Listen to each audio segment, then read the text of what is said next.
আজ রাত পোহালি মহালয়া। মহালয়াকে ঘিরে পুরাণ থেকে মহাভারত সবেতেই রয়েছে নানান কাহিনী। এই মহালয়া হলো পিতৃপক্ষ বা কৃষ্ণপক্ষের অবসান ও শুক্লপক্ষ বা দেবীপক্ষের সূচনার একটা নির্দিষ্ট ক্ষণ।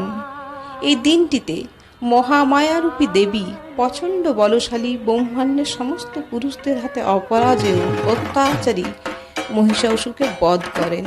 সেই কারণেই বিশ্বাস করা হয় এই দিনে অশুভ শক্তির বিনাশ ঘটিয়ে শুভ শক্তির প্রতিষ্ঠা করা হয়।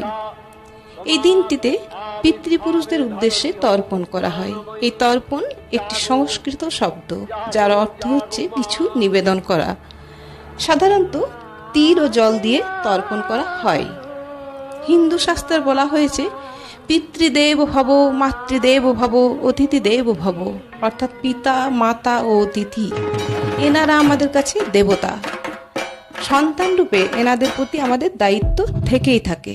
তাই এনাদের পরলোকের জন্য এই সাধ্য করা হয় বলে শাস্ত্র অনুসারে বলা হয়েছে। তর্পণ হলো তনু ও মন দিয়ে শ্রদ্ধা নিবেদন।